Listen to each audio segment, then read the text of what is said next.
silakan duduk saudara-saudara kasih. Terima kasih buat tim Pressure Worship buat pelayanannya. Tadi saya sempat guyon sama Koreva ya saudara-saudara ya. Saya bilang, keren banget ya Undivided Church ya. Tulus leading worship di sini, saya bilang gitu ya. Mirip banget sama Tulus tadi ya worship leadernya saudara ya. Saya sampai kaget, saya kira wah Tulus bergereja di sini gitu ya. Guyon. Mungkin pertama-tama saya harus terima kasih buat semua tim pastoral dan leader di tempat ini. Sungguh sebuah sukacita dan kehormatan yang sangat besar kalau saya bisa berdiri di sini dan melayani saudara hari ini. Saya harap ini juga jadi sebuah awal perkenalan yang indah ya di antara kita. Saya percaya kita bisa menjadi saudara seiman yang lebih dekat lagi di kemudian hari. Ya. Nah, kata orang kan kalau nggak kenal maka nggak sayang ya saudara ya. Jadi izinkan saya mungkin pertama-tama saya perkenalkan dulu. Ini keluarga kecil kami dari Bali ya, nama saya Antoni Pribudi. Saya melayani sebuah gereja di Bali, namanya Rock Riverside Community Church gitu saudara ya. Jadi kalau ada saudara yang mungkin suka liburan ke Bali atau ada rencana liburan ke Bali, saudara bisa kontak-kontak. Kalau mau mampir beribadah di tempat kami juga bisa kontak-kontak saudara ya. Nah ini adalah keluarga saya, jadi saya punya satu istri dan kalau saya panggilnya itu 3 teroris kecil saudara ya. Itu ada, itu yang paling kecil yang saya pangku itu yang paling kecil, yang nomor 3 itu Joel. Lalu yang ada di pundak saya itu yang cowok, the only son in the family itu Jordi. Lalu yang paling atas itu yang paling gede, anak saya yang paling gede itu Jasmine. Saudara ya, nah ini keluarga kecil kami. So, karena ini musim anak sekolah, jadi istri dan anak saya nggak bisa ikut. Tapi hello from the Pribudi family untuk Anda semua gitu ya. Nah, kenalannya harus manis saudara ya. Kenapa? Karena hari ini saya bawakan sebuah topik yang berat, saudara ya, cukup berat. Nanti saudara akan tahu kenapa berat, saudara ya. Jadi kalau kita lagi bahas tentang dosa, ini puncaknya, saudara, gitu ya. Ini klimaksnya, gitu ya. Jadi nanti saudara akan lihat kenapa ini berat. Tapi, saudara ya, tapi kalau saya boleh, jadi ini judulnya, judul khotbah saya hari ini, itu saya kasih judul, What Does It Mean to Be a Justified Sinner? Nah, sesuai dengan slogan gereja saudara ya, The Church for Justified Sinners. Saudara mesti tahu bahwa kata justified sinners itu adalah 2 adjektif yang terjadi di dalam waktu yang bersamaan, saudara. Jadi bukan berarti setelah saudara itu justified, kata sinnersnya itu hilang, berhenti.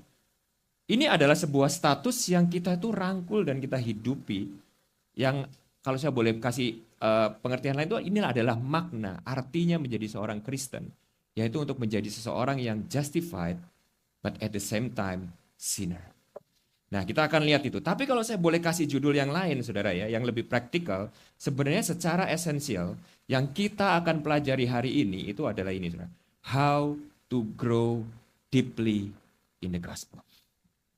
Bagaimana kita ini bertumbuh secara dalam di dalam Injil. Bagaimana caranya kita ini bisa bertumbuh secara rohani. Bagaimana kita ini bisa bertumbuh di dalam iman kita, di dalam Yesus Kristus. Nah, uniknya saudara yang akan kita pelajari hari ini gini. Cara bertumbuh itu ternyata yang Paulus itu ajarkan, bukan dengan kita ini puasa lebih banyak, bukan dengan kita ini melayani lebih banyak, bukan dengan kita ini beribadah lebih banyak, meskipun semua hal itu baik dan penting. Saudara jangan karena khotbah saya hari ini tuh, karena pastor yang dari Bali kemarin tuh ya, Pastor Reva, makanya saya nggak usah ibadah lebih sering. Nggak usah semua bukan, saudara ya, itu semua baik. Paulus mengajarkan itu sebagai spiritual disiplin yang harus kita lakukan dalam kita menjaga iman kita. Tapi ada sebuah hal yang lebih fundamental, ada sebuah hal yang lebih dalam, sebuah hal yang lebih esensial, yang Paulus itu pengen kita ini mengerti di dalam hati kita, yang ini tuh bisa menjadi motivasi paling dalam di dalam diri kita untuk kita ini bertumbuh secara rohani. Nah, Timothy Keller ini suatu hari pernah bilang seperti ini, saudara ya. Dan ini framework atau premis yang akan kita renungkan hari ini. Kita berubah bukan hanya karena bertobat dengan sering, tetapi yang lebih penting adalah bertobat lebih dalam.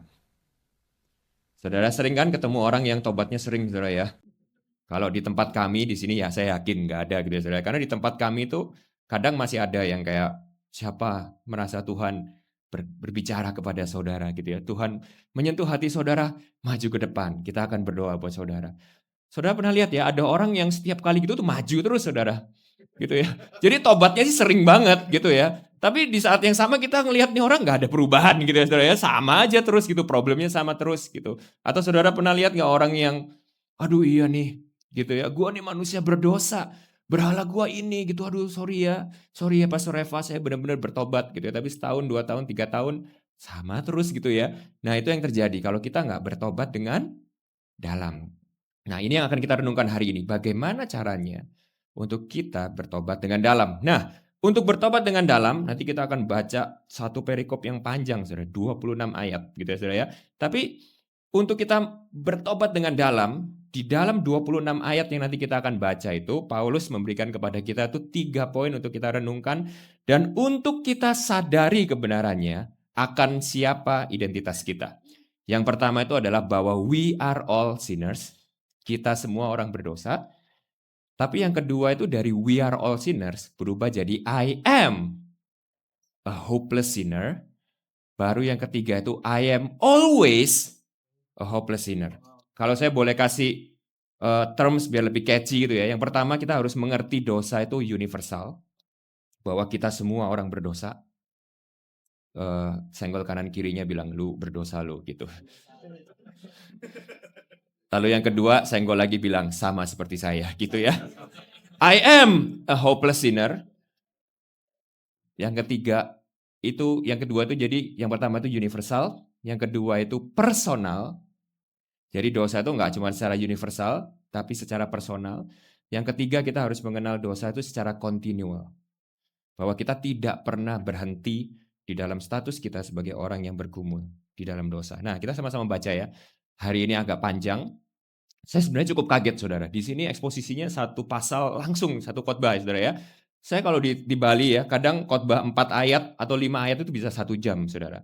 Jadi kalau ini 26 ayat saudara hitung sendiri ya. Lagian lumayan saudara jauh-jauh kan dari Bali, jadi boleh lah ya khotbah agak lama. Nah, kita sama-sama baca ya 26 ayat saudara, agak banyak. Tapi kalau ada di antara saudara yang 1 minggu ini belum baca Alkitab sama sekali di rumah, bilang kanan kirinya, untung loh hari ini lunas saudara ya. Hari ini saudara baca 26 ayat sekaligus, oke? Saya akan baca ayat yang ganjil, saudara bisa bantu saya baca ayat yang genap ya saudara ya. Kita mulai sama-sama. Roma 7 ayat 1 sampai 26. Roma 7 ayat 1. Apakah kamu tidak tahu saudara-saudara, sebab aku berbicara kepada mereka yang mengetahui hukum, bahwa hukum berkuasa atas seseorang selama orang itu hidup. Ayat kedua. Sebab seorang istri terikat oleh hukum kepada suaminya selama suaminya itu hidup. Akan tetapi apabila suaminya itu mati, bebaslah ia dari hukum yang mengikatnya kepada suaminya itu. Ayat ketiga. Jadi selama suaminya hidup, ia dianggap bersinah. Kalau ia menjadi istri laki-laki lain, tetapi jika suaminya telah mati, ia bebas dari hukum, sehingga ia bukanlah bersinah. Kalau ia menjadi istri laki-laki lain. Ayat keempat. Telah mati bagi hukum Taurat oleh tubuh Kristus, supaya kamu menjadi milik orang lain, yaitu milik Dia yang telah dibangkitkan dari antara orang mati, agar kita berbuah bagi Allah. Nah, saya pengen saudara garis bawahi kata itu ya. Agar kita berbuah bagi Allah. Jadi kalau kita mau berbuah, syaratnya apa saudara? Kita harus mati. Oke, ayat kelima. Sebab waktu kita masih hidup di dalam daging, hawa nafsu dosa yang dirangsang oleh hukum Taurat, garis bawahi kata itu, bekerja dalam anggota-anggota tubuh kita agar kita berbuah bagi maut. Nah, perhatikan ini ya saudara ya, paradoksnya, bertentangannya. Jadi yang pertama, waktu kita berusaha hidup bagi hukum Taurat, kita malah berbuah bagi maut. Tapi pada waktu kita mati bagi hukum Taurat, kita malah bisa berbuah bagi Allah.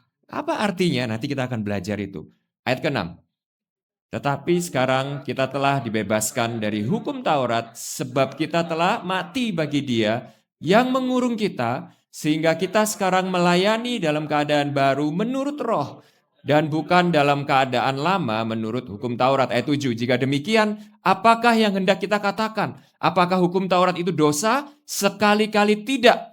Sebaliknya justru oleh hukum Taurat aku telah mengenal dosa. Karena aku juga tidak tahu apa itu keinginan kalau hukum Taurat tidak mengatakan jangan mengingini. Ayat 8.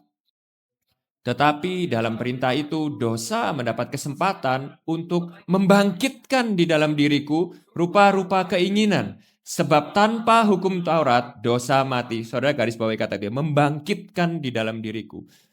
Ayat 9, dahulu aku hidup tanpa hukum Taurat. Akan tetapi sesudah datang perintah itu, dosa mulai hidup. Ayat 10, aku mati dan perintah yang seharusnya membawa kepada hidup ternyata bagiku justru membawa kepada kematian. Ayat 11. Sebab dalam perintah itu dosa mendapat kesempatan untuk menipu aku dan oleh perintah itu ia membunuh aku. Ayat 12.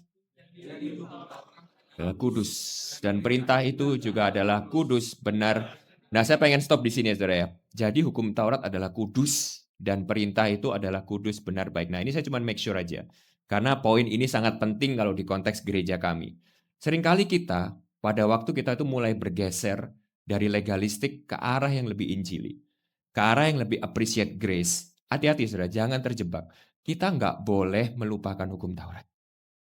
Kita percaya kasih karunia, kita percaya Injil, itu bukan artinya hukum Taurat itu dilenyapkan. Karena saya sering sekali menghadapi seperti ini. Kan kita sekarang, Pastor Reva, kan udah grace, udah gospel. Nggak boleh dong, kita harus ini, harus itu. Nah itu kadang hati-hati saudara ya, terjebak dalam pemikiran yang salah. Bahwa kita kadang begitu anti hukum, kita langsung jatuh ke dalam lubang antinomianisme. Saya pakai term ini karena saya yakin saudara udah familiar dengan term ini, gitu ya. Nah ini hati-hati. Karena even Paulus pun berkata hukum Taurat adalah kudus dan perintah itu adalah kudus, benar dan yang terakhir yang penting, baik. Baik. Oke, ayat 13. Jika demikian, adakah yang baik itu menjadi kematian bagiku? Nah, perhatikan baik-baik. Sekali-sekali tidak. Tetapi, ini yang penting, supaya nyata bahwa ia adalah dosa, maka dosa mempergunakan yang baik untuk mendatangkan kematian bagiku, supaya oleh perintah itu dosa lebih nyata lagi keadaannya sebagai dosa. Jadi kalau saudara itu nggak benar-benar pernah menganggap hukum Taurat itu sebagai sesuatu yang serius, saudara juga tidak akan pernah mengapresiasi kasih karunia itu dengan serius. Saudara bisa mengerti ya maksudnya ya. Oke, ayat 14. Sebab kita tahu bahwa hukum Taurat adalah rohani, tetapi aku bersifat daging, terjual di bawah kuasa dosa. Ayat 15. Sebab apa yang aku perbuat, aku tidak tahu. Nah ini ayat terkenal saudara ya. Karena bukan apa yang aku kehendaki yang aku perbuat, tetapi apa yang aku benci, itulah yang aku perbuat. Ayat 16. Apa yang tidak aku kehendaki, aku menyetujui bahwa hukum Taurat itu baik. 17. Kalau demikian, bukan aku lagi yang memperbuatnya, tetapi dosa yang ada di dalam aku. Ayat 18. Aku tahu bahwa di dalam aku, yaitu di dalam aku sebagai manusia, tidak ada sesuatu yang baik. Tapi bukan hal berbuat apa yang baik. Ayat 19. Sebab bukan apa yang aku kehendaki, yaitu yang baik yang aku perbuat, melainkan apa yang tidak aku kehendaki, yaitu yang jahat yang aku perbuat. Ayat 20.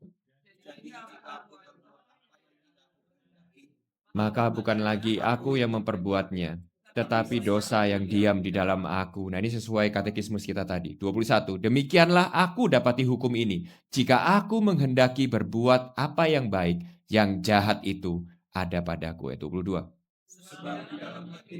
Aku suka akan hukum Allah. Tetapi di dalam anggota-anggota tubuhku, aku melihat hukum lain yang berjuang melawan hukum akal budiku dan membuat aku menjadi tawanan hukum dosa yang ada di dalam anggota-anggota tubuhku. Ayat 24.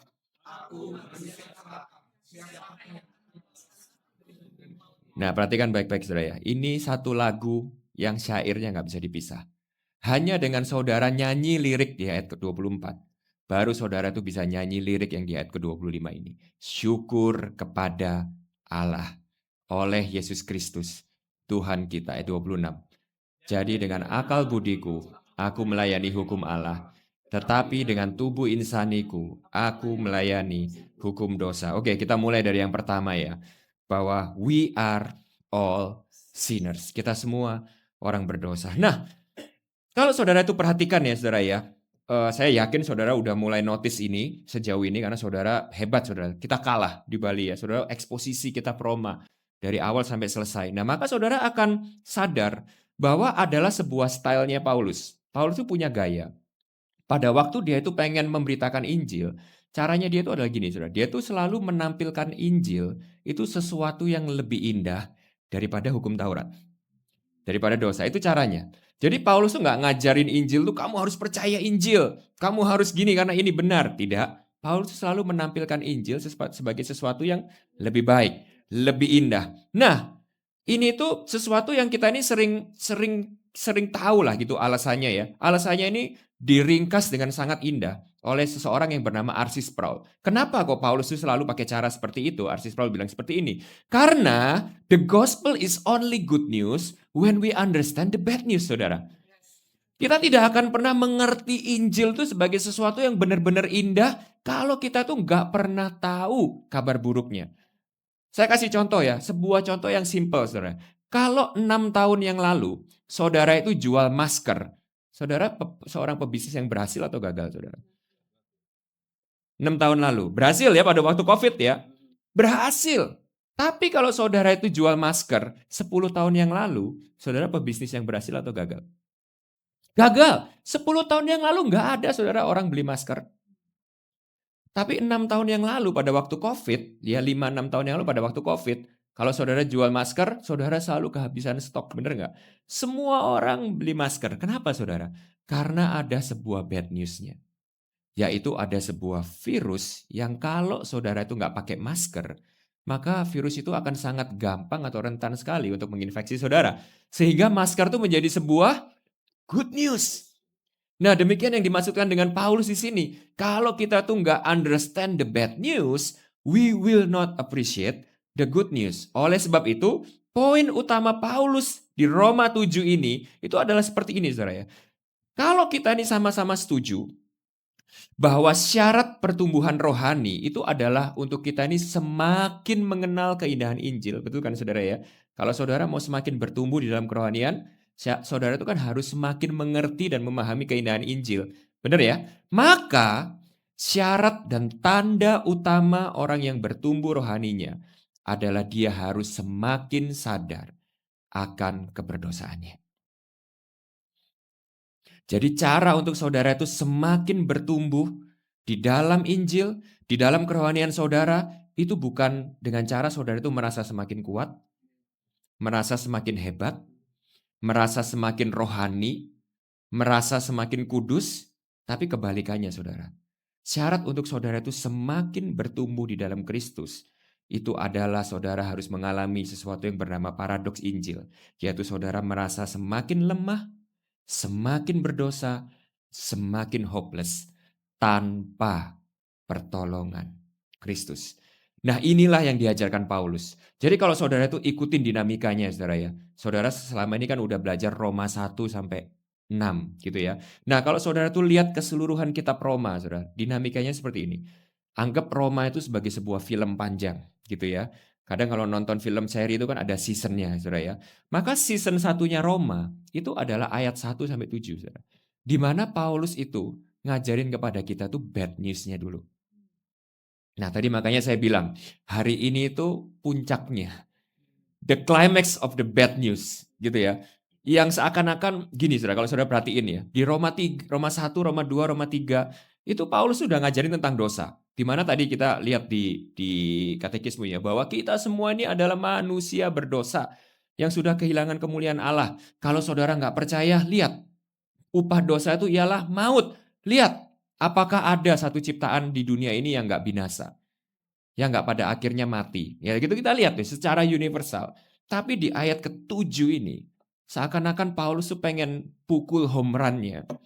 Paulus tuh pengen message-nya ini nyampe bahwa dosa itu kamu nggak cuma bisa lihat dari semesta apa yang terjadi dengan dunia aja. Tetapi you have to get it in your heart, in your soul, the seriousness of sin.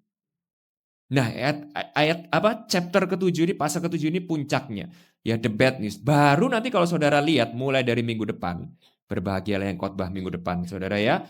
Saudara akan mulai memahami good news-nya. Keindahan Injilnya. Chapter 8, 9 itu puncak-puncaknya saudara ya. Sampai 10, 11 itu aplikasinya di dalam kehidupan gereja. Sampai nanti akhirnya ayat 15 saudara ya. Nah, di klimaks bad news-nya ini ya. Jadi di puncak, titik terpuncak masa-masa kelamnya ini, di saat Paulus tuh pengen kita benar-benar nangkep bad news-nya. Paulus itu membuka pengertian kita tuh dengan memberikan sebuah gambaran tentang dua perbandingan, saudara. Hukum Taurat dan kasih karunia di dalam Kristus.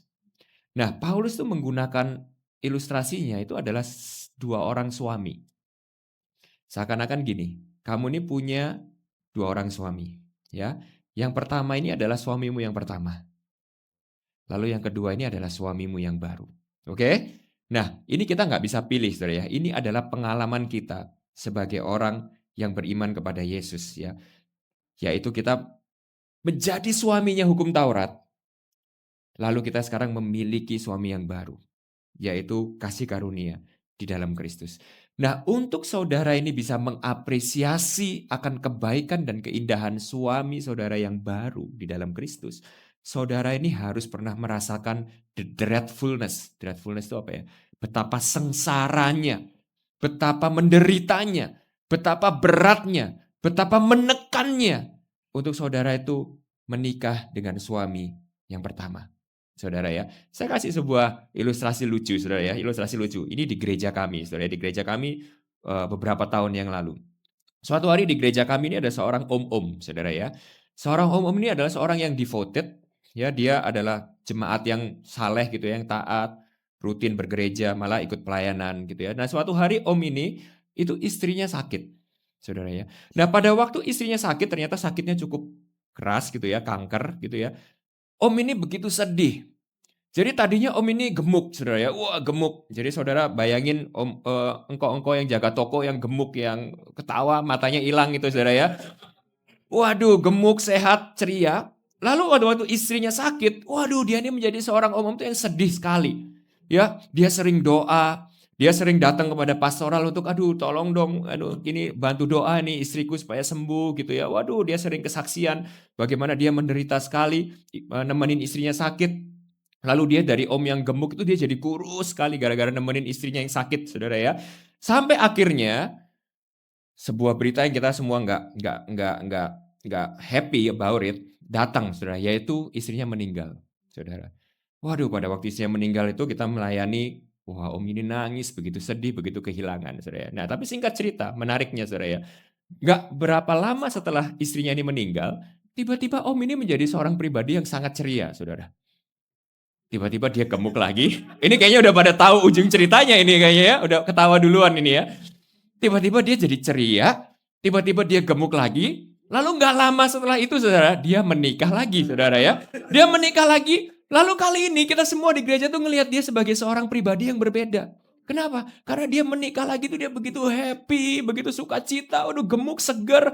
Terus om ini dulu botak saudara ya. Ini setelah menikah lagi rambutnya jadi tebel saudara. Wah dia perawatan gitu ya. Nah kita bingung, kenapa ini? Sampai akhirnya ada salah satu juga orang yang kenal dekat sama om ini bilang, iya pastor, kenapa? Karena dulu istri yang pertama itu ya galak banget. Suka marahin dia om ini dulu waktu sama istri yang pertama itu dia menderita banget. Diomelin terus setiap hari. Nah kali ini dia menikah sama yang lebih muda, happy sekali dia jadi raja gitu ya. Nah ini mungkin ilustrasi nggak terlalu nyambung gitu ya saudara ya.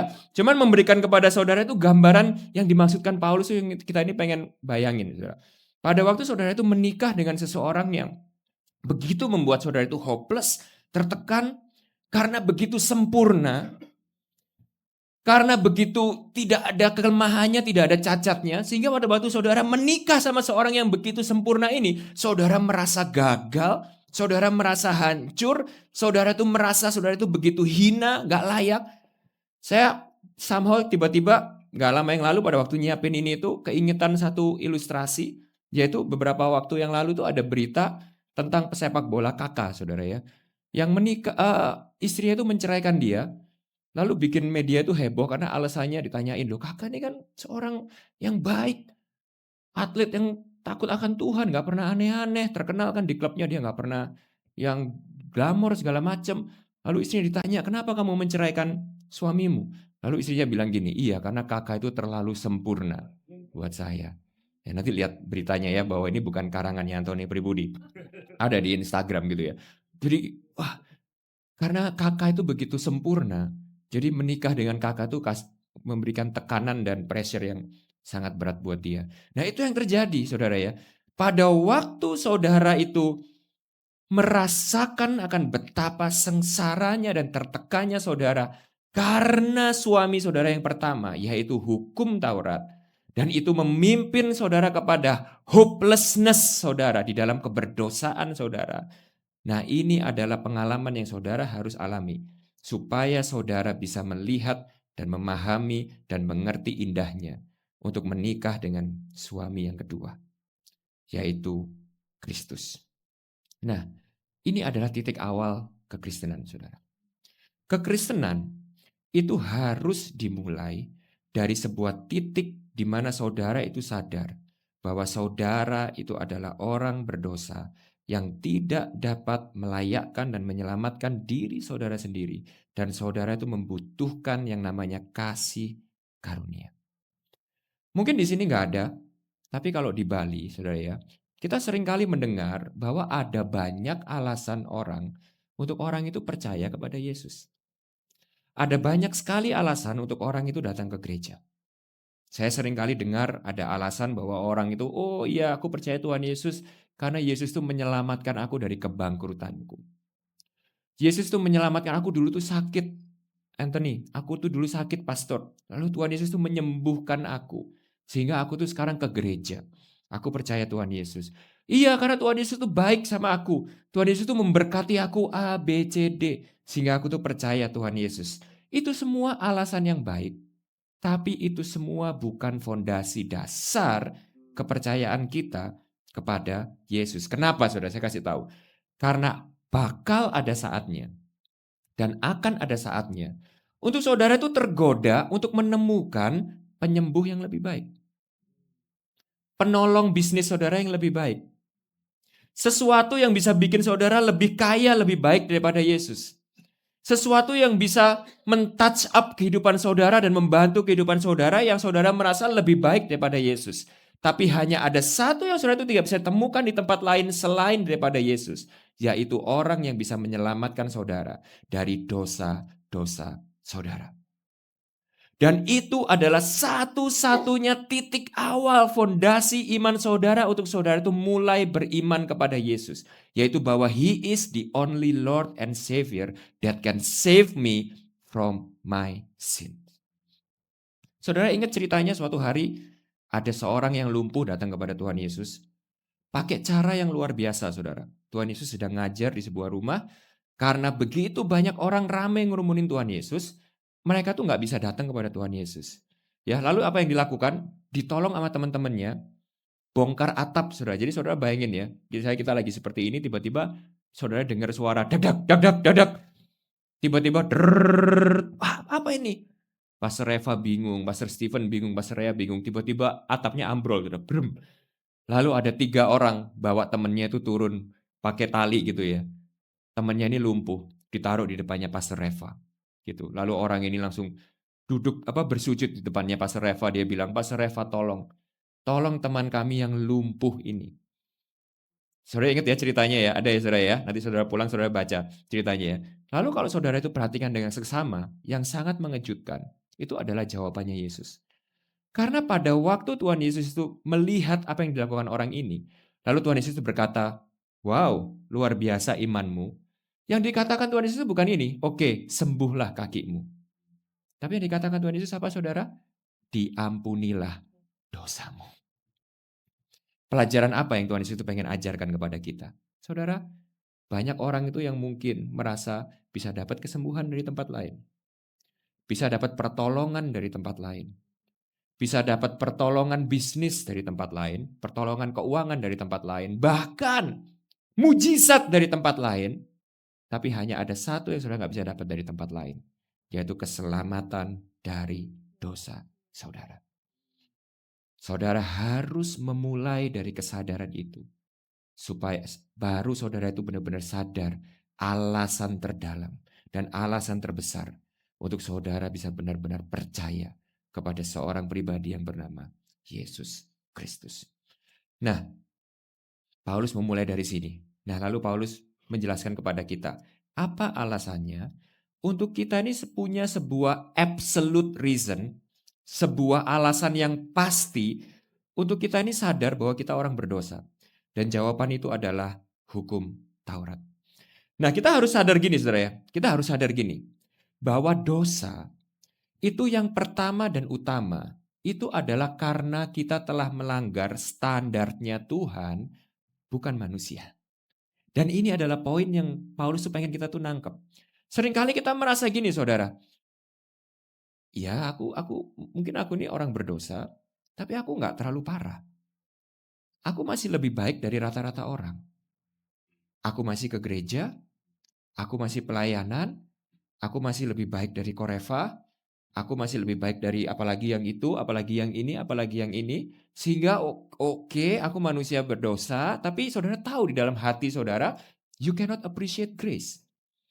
You cannot appreciate the gospel. Kenapa? Karena seringkali kita lupa bahwa yang pertama yang membuat dosa saudara itu parah bukan karena perbandingan dengan orang lain, tetapi karena perbandingan dengan standarnya Tuhan. Saya kasih sebuah contoh lagi, saudara ya. Saya ini dulu adalah anak yang nakal, seorang pelajar yang gagal, saudara. Jadi kalau habis ujian, kita nungguin hasil ujian itu, saudara ya. Teman-teman saya itu selalu nervous, deg-degan, karena nungguin hasil ujiannya itu dapat nilai A atau B gitu, saudara ya, atau C. Kalau saya deg-degan, nungguin saya lolos apa enggak, saudara ya. Jadi bukan lulus tapi lolos, gitu ya, saudara ya. Nah, setiap kali setelah hasil tuh nilai kan waktu saya kuliah dulu hasilnya tuh ditampilin gitu ya, saudara ya. Kita semua langsung kayak, "Woi, gimana lu lulus nggak? Woi, berapa nilai lu? Berapa nilai lu? Berapa nilai lu?" Wah, teman saya tuh biasanya dapat 85, 80, 90. Saya selalu pas-pasan, saudara ya. 52, 55 gitu ya. Yang penting pas. Nah, tapi di dalam kasus ini, saudara, di dalam kasus ini, saudara nggak peduli saudara dapat 95, saudara nggak peduli saudara dapat 50, saudara nggak peduli saudara dapat 20 atau bahkan saudara dapat 99 sekalipun. Kenapa? Karena standarnya itu adalah kesempurnaan. Dan pada waktu standarnya itu adalah kesempurnaan, maka setiap orang yang tidak bisa mencapai standar kesempurnaan itu, status saudara dan saya adalah sama. We are all a failure in the law. Kita semua gagal. Kita semua berdosa. Kita semua tidak layak dan tidak bisa mencapai keselamatan itu. Jadi kalau kita ini ngantri dikunci di pintu surga, saudara ya. Yang jagain pintu surga itu nggak tanya nilai lu berapa. Enggak, saudara. Cuman tanya sempurna enggak. Kalau enggak, saudara 99, 98, atau 40 seperti saya, nasib kita sama. Saudara bisa mengerti ini? Jadi tujuan daripada hukum Taurat tadi kita udah lihat di bagian ayat yang pertama, yaitu untuk membuat kita sadar bahwa kita semua fall short of God's standard. You may be the best person in the church, you may be the best person in your school, you may be the best person in your RT or RW, but you are still a sinner, fall short of God's standard. Dan status kita semua adalah sama. Orang-orang yang tidak naik kelas. Nggak lulus. We are all drop out of the standard of God. Saudara datang ke tempat ini, ada yang background saudara narkoba, ada yang background saudara punya 5 suami, 5 istri, ada yang background saudara prostitut, ada yang background saudara anak gereja, ada yang background saudara dari lahir KTP saudara sudah Kristen, ada yang saudara dari lahir sudah nyanyi, aku adalah anak gembala, gitu saudara ya. Nggak peduli, siapapun saudara, status kita sama. We are all drop out of God's standard. Saudara bisa mengerti ini?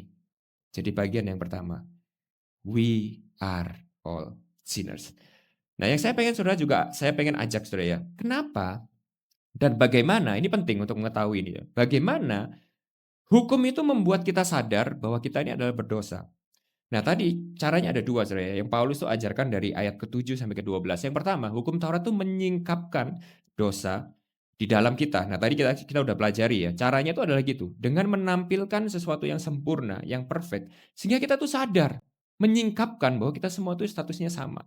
Tapi ada satu bagian lain yang Paulus tuh mengajarkan bahwa hukum Taurat bukan hanya membuat kita sadar bahwa kita berdosa, tapi hukum Taurat itu juga merangsang dosa di dalam diri kita. Ini maksudnya apa? Ini perlu tahu, saudara. Apa artinya hukum Taurat itu merangsang, membangkitkan pemberontakan, membangkitkan dosa di dalam tubuh kita. Nah, tadi udah dibahas saudara ya di katekismus. Kalau saudara tuh ingat, saya tadi jadi keingetan gara-gara katekismusnya Pastor Stephen.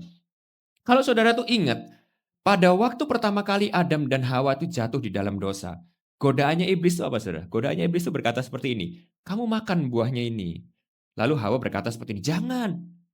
Kalau kita makan nanti Tuhan marah. Ingat ya ceritanya ya saudara ya. Ini saya paraphrase sedikit ya. Nanti Tuhan marah. Lalu iblis berkata seperti ini, enggak. Kalau kamu makan ini Tuhan enggak marah, kamu enggak akan mati. Tuhan itu bohong, kamu enggak akan mati. Tetapi justru kalau kamu makan ini, kamu akan menjadi seperti Tuhan. Saudara tahu, dosa kita berbeda-beda. Tetapi esensi daripada semua dosa kita itu adalah di dalam hati kita. Kita itu pengen menjadi Tuhan atas diri kita sendiri. Apa sih esensinya jadi Tuhan, saudara? Esensinya jadi Tuhan itu adalah kita pengen berdaulat. Kita pengen pegang kendali. Kita pengen pegang kuasa di dalam kehidupan kita. Saya suatu hari khotbah di tempat kami, saya bilang gini, saudara tahu, saudara kalau mau memberontak sama Tuhan, itu caranya itu gampang.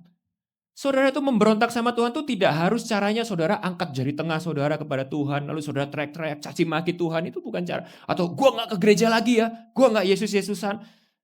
Itu salah satu cara memberontak saudara. Tapi saudara tahu, memberontak kepada Tuhan itu caranya cukup seperti ini saudara. Dengan saudara tidak memakai segala sesuatu yang saudara punya di dalam hidup saudara. Waktu, uang, tenaga, apapun yang saudara punya.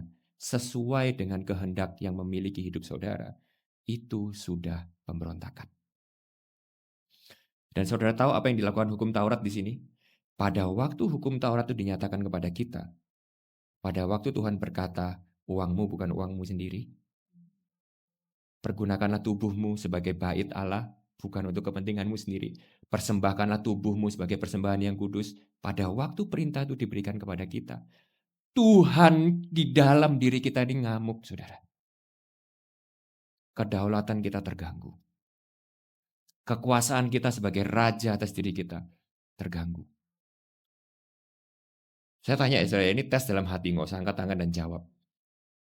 Siapa di sini percaya bahwa memberi itu adalah sebuah perintah Tuhan? Percaya ya? Percaya kan? Memberi ya, saudara ya. Tidak harus perpuluhan, nggak harus persembahan. Tapi memberi untuk pekerjaan Tuhan, itu kan perintah Tuhan ya. Nah saya tanya sama saudara, memberi itu lebih susah kalau uang sedikit atau uang banyak, saudara? Kalau yang sudah pernah merasakan, saya kasih tahu saudara, lebih susah memberi itu pada waktu uang kita itu banyak. Kenapa? Karena kedaulatan kita itu lebih terganggu pada waktu itu. Istri-istri, simple. Perintahnya untuk istri apa? Cuma satu ayatnya saudara. Tunduklah kepada suamimu. Tapi satu perintah itu bisa bangkitin tanduk kita, saudara setuju? Benar nggak? We are all a God to ourselves. Dan hukum Taurat itu merangsang membangkitkan dosa di dalam kita, pemberontakan di dalam diri kita. Gak usah jauh-jauh lihatnya. Bagaimana cara kita memperlakukan uang, waktu, tenaga, segala sesuatu yang kita punya. Di situ kita bisa menyadari pemberontakan kita kepada Tuhan. Dan ini bukan hanya saya, bukan hanya segelintir orang. Ini adalah kita semua. We are all rebels. We are all sinners. Nah, tapi nggak berhenti sampai di situ, saudara ya. Nggak berhenti hanya we are all sinners.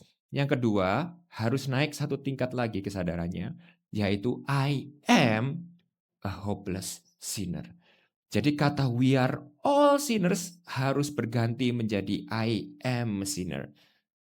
Dosa itu harus menjadi sesuatu yang personal. Nah, saudara perhatikan tadi di ayat 24, saudara ya. Setelah Paulus cerita tentang inilah dosa, kita semua adalah berdosa karena hukum Taurat, kita harus sadar kita semua berdosa. Tiba-tiba di ayat ke-24 bahasanya tuh ganti. Gak lagi kita, tapi aku manusia celaka.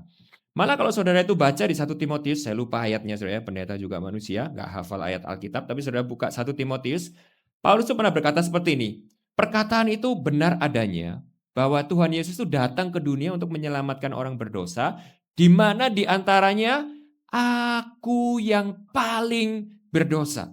Bahasa Inggrisnya itu I am the chief of sinners. Ini sebuah pernyataan yang gak main-main loh saudara. Kira-kira kalau kita baca Alkitab, saudara, ini kita aja nih baca Alkitab, yang lebih berdosa dari Paulus banyak nggak, saudara? Menurut saya sih banyak ya. Nggak usah jauh-jauh dah, Yudas Iskariot, langsung keluar tuh nama-nama yang terkenal di sekolah minggu. Herodes gitu ya, saudara. Tapi Paulus tuh berkata, I am the chief of sinners. Worse than everyone else. Itu kenapa? Itu karena Paulus tuh mengalami sebuah peristiwa dan pengalaman yang akhirnya membuat dia tuh gini loh, aku nggak usah pusing sama dosanya orang lain. Pada waktu aku tuh sadar dengan apa yang terjadi dalam diriku dan dosaku sendiri, itu sudah cukup membuat aku tuh merasa hopeless. Aku nggak usah pusing sama dosa istriku, aku nggak usah pusing sama dosa gembalaku. I am a hopeless sinner. Nah, apa yang terjadi, saudara? Bagaimana itu terjadi? Apa yang Paulus alami? Nah, di ayat ke-9, kalau saudara perhatikan tadi ya, Paulus tuh berkata seperti ini, dahulu aku hidup tanpa hukum Taurat, akan tetapi sesudah datang perintah itu, dosa mulai. Nah, apa artinya? Nah, kalau saudara jeli, saudara ya, dahulu aku hidup tanpa hukum Taurat. Kalau saudara tahu backgroundnya Paulus, Paulus itu orang yang sempurna saudara dalam hukum Taurat. Suatu hari di suratnya kepada jemaat di Filipi, Paulus berkata seperti ini. Pernah ingat ya ceritanya ya? Di antara Farisi-Farisi, aku nih yang paling Farisi. Saudara pernah ingat ya ceritanya itu ya? Aku nih suku Benyamin asli, orang Israel asli. Di dalam hukum Taurat aku sempurna. Nah, tapi kenapa di sini Paulus berkata, aku hidup tanpa hukum Taurat. Nah, pengertian saya, saudara ya, pengertian saya, tafsiran saya itu adalah gini. Pada waktu dulu, Paulus tuh belum benar-benar mengerti maksud dan tujuan dari hukum Taurat itu dengan benar.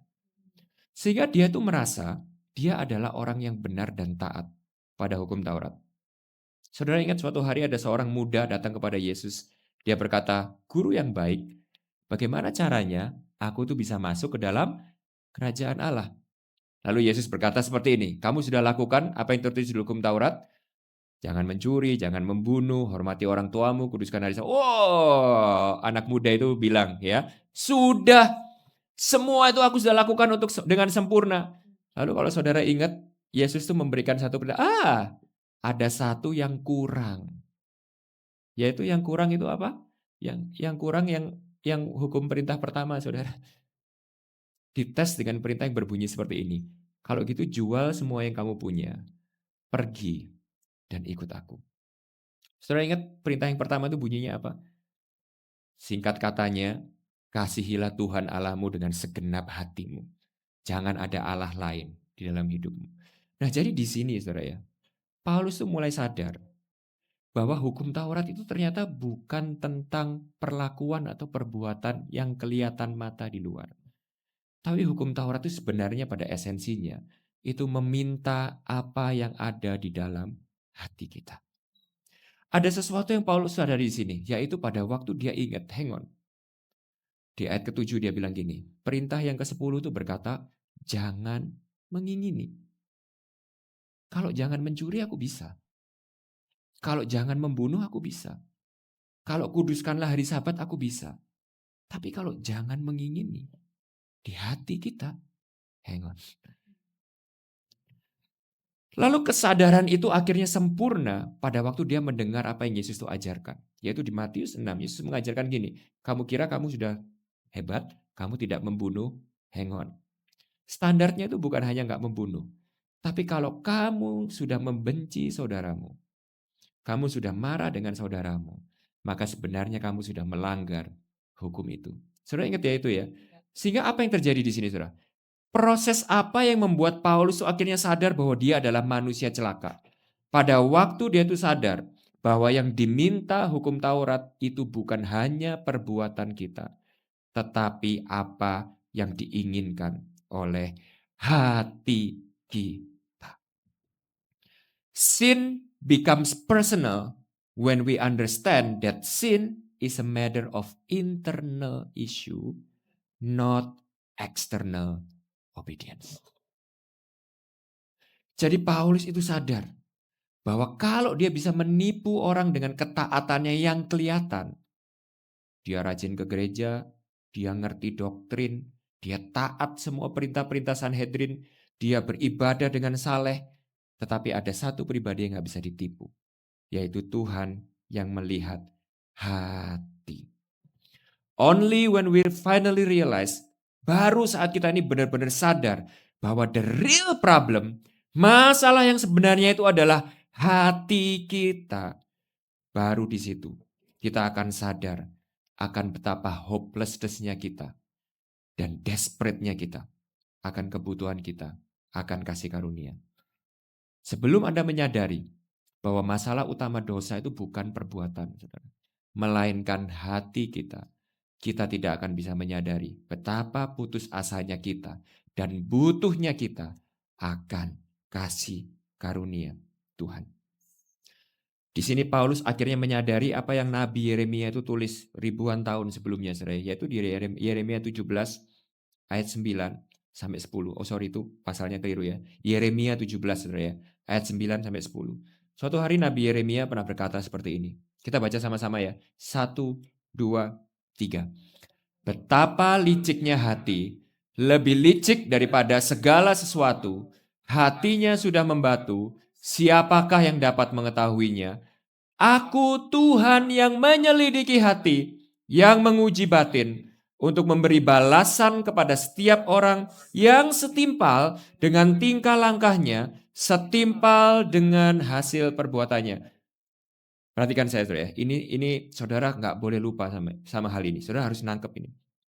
Saudara bisa melihat nggak ada sebuah tensi yang luar biasa di sini. Tensinya itu berkata seperti ini, saudara ya. Di satu sisi, problem utamanya itu adalah hati kita. Bahwa hati kita itu begitu licik, hati kita itu begitu membatu. Di sisi yang lain, Allah itu menginginkan hati kita. Saudara bisa mengerti tensi ini, saudara?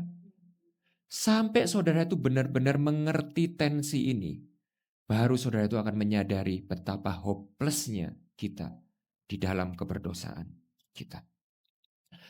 Kita mungkin bisa menipu orang dengan pelayanan kita, dengan karunia kita, dengan karisma kita. Tapi kita nggak bisa menipu Tuhan dengan hati kita. Kita mungkin bisa menutupi segala apa yang terjadi di hati kita tuh dengan hal-hal yang baik. Kalau saudara sadari hal ini ya, seringkali bahkan kita tuh bisa melayani Tuhan, kita bisa seakan-akan mungkin memberi kepada Tuhan dengan alasan-alasan yang jahat, saudara.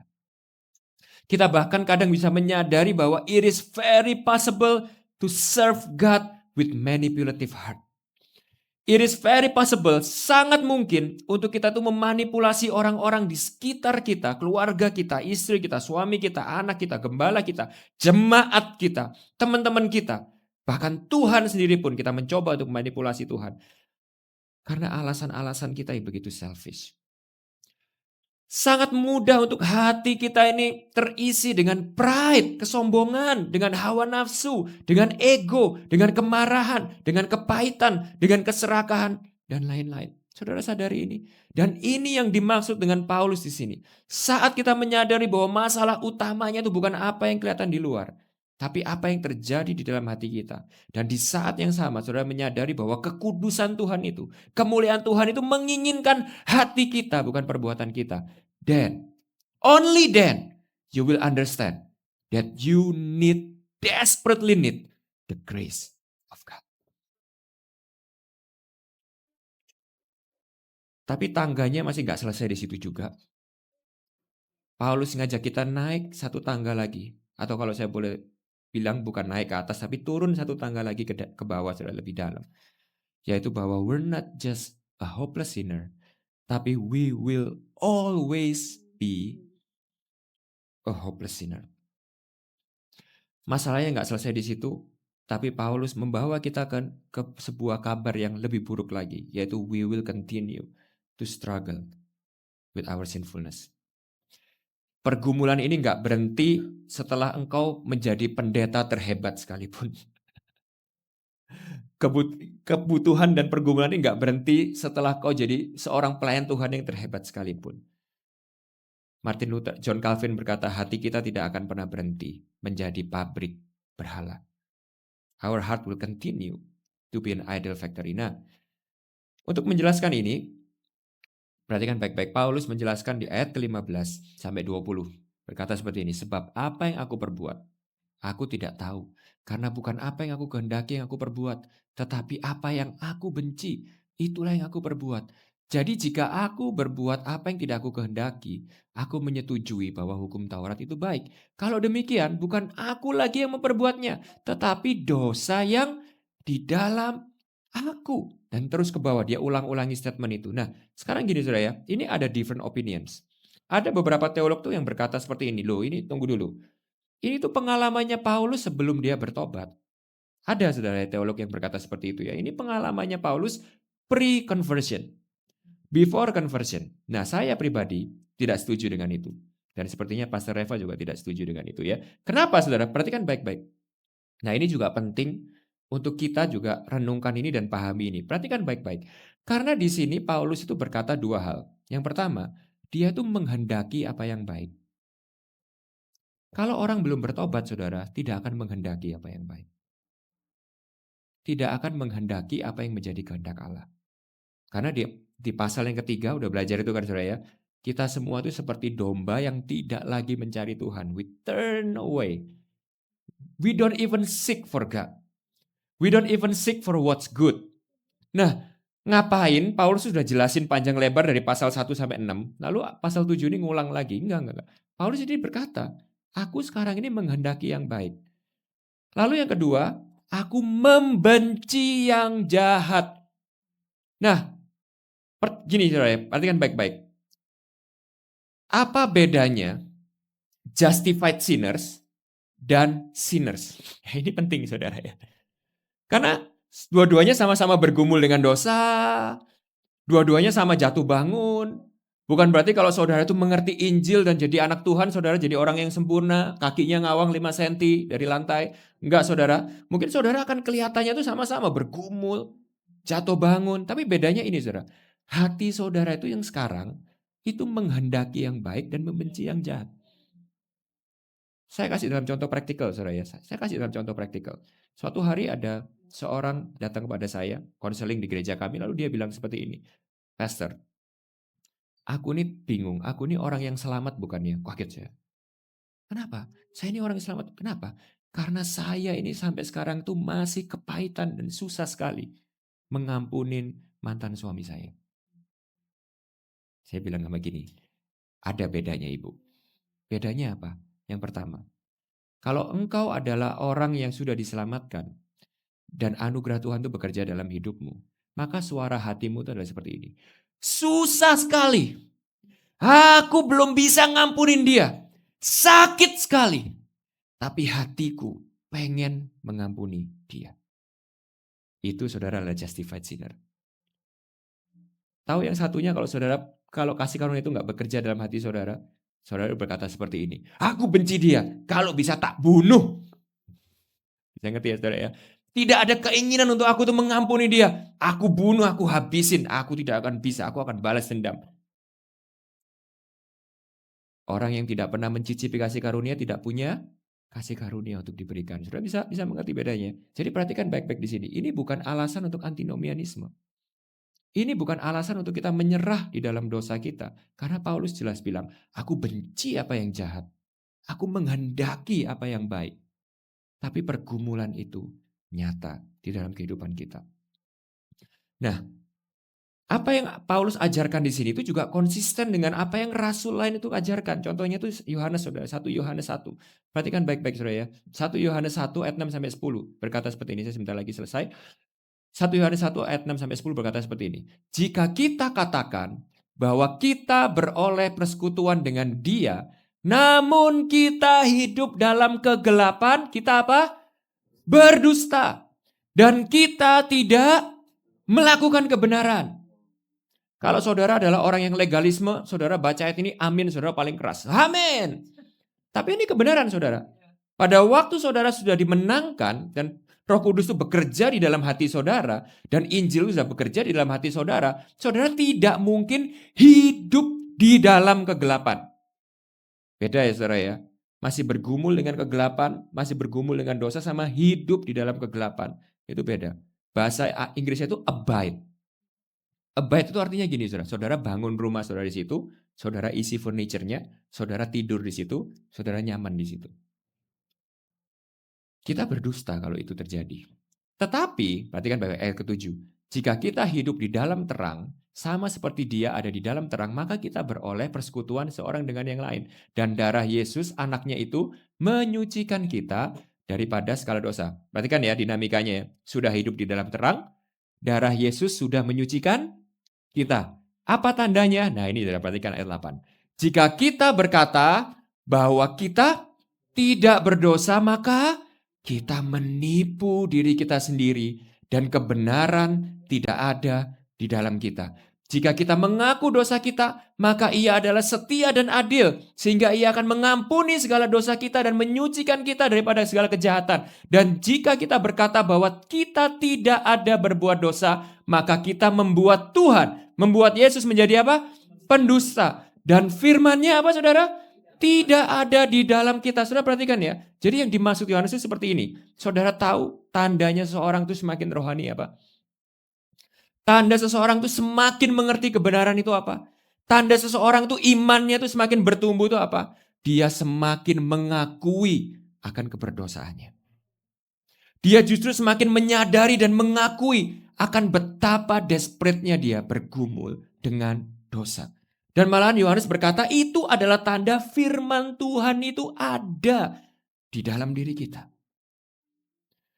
Bahwa kalau kita ini mau semakin serupa seperti Kristus, kita mau bertumbuh di dalam kerohanian kita, kita mau bertumbuh di dalam iman kita, maka ini adalah tanda mutlaknya, yaitu engkau harus semakin sadar bahwa engkau semakin hari semakin perlu kasih karunia Tuhan di dalam dirimu.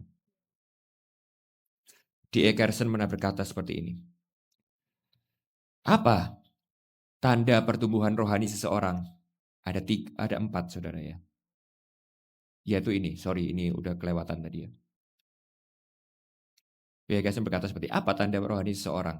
4 karakteristik yang saudara itu bisa lihat pada waktu orang itu benar-benar lahir baru, yaitu humility, gratitude, dependence on Christ, and contrition. Atau bahasa Indonesia ya saudara ya, kerendahan hati, rasa syukur, kebergantungan pada Kristus, dan hati yang hancur. Coba ngobrol sama seseorang saudara. Saudara mau tahu dia itu benar-benar orang beriman dan orang yang rohani? Yaitu kalau saudara melihat dia adalah orang yang rendah hati. Dia bersyukur. Dia bergantung sepenuhnya kepada Kristus. Dan hatinya hancur karena dosa-dosa yang ada di dalam hatinya. Orang Kristen yang sejati itu bukan semakin hebat, karunianya semakin banyak, karismanya semakin banyak. No. Yang lebih esensial itu adalah ini. Sehingga saudara ya, satu yang paling haram bagi hidup orang Kristen, yaitu ada orang Kristen yang sombong. Gak ada saudara orang Kristen yang sombong. Itu kayak saudara bilang ada orang negro yang putih gitu saudara. Itu sesuatu yang bisa ngerti ya saudara ya. Bisa ngerti ya saudara ya. Itu kayak sesuatu yang antitesis. Antitesis. Kalau saudara punya iman atas Injil dan saudara benar-benar mengerti kebenaran dari iman saudara, maka tidak ada tanda lain sebagai seorang Kristen yang sejati selain dia semakin rendah hati dan menyadari keberdosaan dan kebergantungannya sama Tuhan. Itu kenapa kita taat dalam pemuritan. Itu kita kenapa sadar bahwa kita penting untuk kita bergereja. Itulah alasannya kenapa kita mau dimuridkan, mau dibimbing, mau ditegur. Bahkan kalau saudara baca Yakobus 5 ayat 16, Yakobus berkata seperti ini, saling mengaku dosa satu sama lain, saling mendoakan satu sama lain, supaya kamu sembuh. Itulah orang Kristen. Nah, saya tutup dengan ini, saudara. Kalau gitu implikasinya apa? Setelah kamu tadi khotbah dan menjelaskan semua itu 26 ayat, tadi semua teori tentang keberdosaan, now what? So what? What shall we do? Nah, untuk kita mengerti implikasinya, saudara, ya, dan kalau saya boleh bilang solusinya, apa yang kita harus lakukan? Kita balik ke ayat pertama, saudara. Bagaimana Paulus membuka semuanya? Dia bilang seperti ini, apakah kamu tidak tahu, saudara-saudara? Sebab aku berbicara kepada mereka yang mengetahui hukum, bahwa hukum berkuasa atas seseorang selama orang itu hidup. Maka kita langsung tahu ya, the logical solution. Kalau kita mau lepas dari semua ini, then somebody has to die. Either we die or our husband die. Nah, di dalam kasus ini, saudara, hukum Taurat itu tidak mati. Kita yang harus mati. A marriage, sebuah pernikahan, hanya bisa berakhir kalau ada seseorang yang mati. Oleh sebab itu di ayat keempat, Paulus berkata seperti ini, sebab itu saudara-saudaraku, kamu juga telah mati bagi hukum Taurat oleh tubuh Kristus, supaya kamu menjadi milik seseorang yang lain. Yaitu milik dia yang telah dibangkitkan dari antara orang mati, agar kita berbuah bagi Allah. Perhatikan di sini, saudara. Bukannya kita juga harus mati, tapi Paulus juga menegaskan bahwa kita ini telah mati. Kita telah mati bagi suami kita itu yang pertama. Nah, Paulus bilang juga di Galatia 2, saudara, sebuah ayat yang terkenal. With the same breath, just different language. Paulus berkata seperti ini, sebab aku telah mati oleh hukum Taurat untuk hukum Taurat. Yang berikutnya kita baca sama-sama dengan keras. 1, 2, 3. Supaya aku hidup untuk Allah. Pahami ini. Kamu tidak akan bisa hidup untuk Allah sebelum kamu menyadari kamu sudah mati. Bisa aja pelayanan, bisa aja ke gereja, bisa aja melakukan A, B, C, D, Z. Tapi sebelum kamu sadar kamu sudah mati, segala sesuatu itu bukan kamu lakukan untuk Allah. Kamu lakukan untuk dirimu sendiri. Hanya pada waktu kamu sadar that you are dead. You cannot save yourself. Kamu gak bisa menyelamatkan dirimu sendiri. Kamu mati. Baru kita ini benar-benar bisa hidup untuk Allah. Aku telah disalibkan dengan Kristus. Saya tuh suka ngelihat patung salib, saudara ya. Tapi itu saya suka ngelihat patung salib itu yang kosong. Kenapa saya suka lihat patung salib yang kosong? Karena setiap kali saya lihat patung salib yang kosong, saya diingatkan bahwa seharusnya Antoni Pribudi yang ada di kayu salib itu. Harusnya Revano Santosa yang bergantung di atas kayu salib itu. Harusnya Rea yang bergantung di atas kayu salib itu. Harusnya Catherine Santosa yang bergantung di atas kayu salib itu. Bukan Yesus Kristus. Harusnya kita yang ada di atas kayu salib itu. Tapi perhatikan ayat ini. Ayat 20. Namun aku hidup. Penjahat ini yang harusnya mati hidup. Karena ada seseorang yang menggantikan kita tergantung di situ. Dan ini respon kita. Tetapi bukan lagi aku sendiri yang hidup. Melainkan Kristus yang hidup di dalam aku. Dan hidupku yang kuhidupi sekarang di dalam daging. Di dalam daging artinya gini, kita masih hidup di dalam daging. Kita masih bergumul, kita masih bisa menderita, kita masih bisa jatuh bangun. Tapi ini bedanya, sekarang kita punya iman. Hidup oleh iman. Di dalam anak Allah yang telah mengasihi aku dan menyerahkan dirinya untuk aku. And introducing to you, this is your new husband. Aku tidak menolak kasih karunia Allah. Sebab sekiranya ada kebenaran oleh hukum Taurat, maka sia-sialah kematian suamiku, yaitu Kristus. So here's the key. Bagaimana yang harus kita hidup sekarang? Embrace your new husband. Peluk, rangkul, pahami, kenali, terima, alami dengan segala kepenuhannya. Bagaimana suamimu yang baru begitu mengasihi kamu. Dan bahkan saudara ya, kalau saudara baca Efesus 5, sebuah ayat yang kita sering pakai untuk memberkati pernikahan. Dan sebuah ayat yang paling sering dibenci sama suami istri. Kenapa? Karena ayat ini susah sekali. Ayat ini berbunyi seperti ini. Oleh sebab itu istri, tunduklah kepada suamimu sama seperti gereja tunduk kepada Kristus. Dan suami, kasihilah istrimu, sebagaimana Kristus telah mengasihi jemaatnya dan bahkan menyerahkan nyawanya bagi jemaatnya untuk mempersembahkan dia sebagai mempelai wanita yang tidak bercacat dan tidak bercela, memandikannya dengan air dan roh sampai dia menjadi sempurna, kudus, siap menjadi menanti mempelai bagi Kristus, yang layak bagi Kristus. Saudara tahu, itu ayat kita sering pakai untuk pernikahan, tapi jangan lupa itu adalah gambaran Kristus dan gerejanya. Pada waktu saudara lihat ayat itu, itulah yang suami kita ini sekarang sedang lakukan bagi kita. Jadi kalau suami saudara yang lama, tadi saudara kita udah lihat ya, suami saudara yang lama itu adalah hukum Taurat. Yang pada waktu saudara menikah dengan hukum Taurat ini, suami ini begitu sempurna. Tapi di saat yang sama suami ini gak bisa menolong kita. Suami ini malah membuat kita tuh merasa hopeless, sinful, hancur, gagal, brengsek, rusak, hopeless. Ada suami yang baru, tapi suami yang baru ini tidak sama seperti suami yang lama. Suami yang baru ini adalah suami yang begitu mengasihi saudara, bahkan mati demi saudara. Dan suami ini berkata kepada saudara, "It is my job, it is my commitment, it is my duty, it is my responsibility to sanctify you, to save you, to purify you, to present you as a worthy bride for me." Embrace that new husband. Pegang, peluk, alami, hidupi kasihnya. Sehingga implikasinya kalau di gereja kita sering dengar gini ya, ada orang-orang yang merasa tidak layak. Pastor Revano, aku gak bisa ke gereja, aku gak bisa pelayanan karena aku gak layak. Look to your husband. Atau ada di antara saudara yang mungkin saudara sombong rohani. Saudara ngerasa aku layak di gereja ini karena aku lebih baik daripada yang lain. Look to the law. Lihat suami saudara yang pertama. Atau kalau ada di antara saudara di tempat ini yang menganggap enteng kasih karunia Tuhan. Gak apa-apa aku hidup sembarangan. Gak apa-apa. Kasih karunia Tuhan itu cukup buat aku tidak harus berubah. Look to the cross.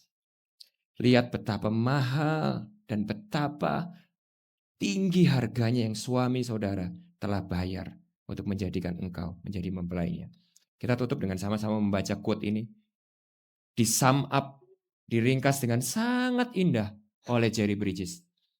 Saya baca bahasa Inggrisnya dulu ya, nanti kita baca sama-sama bahasa Indonesianya. To the degree that we feel we are on a legal or performance relationship with God, to that degree our progress in sanctification is impeded.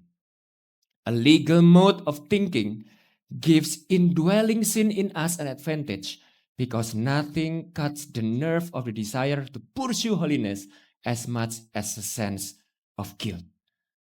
On the contrary, nothing so motivates us to deal with sin in our lives as does the understanding and application of the two truths. Yang pertama, that our sins are forgiven.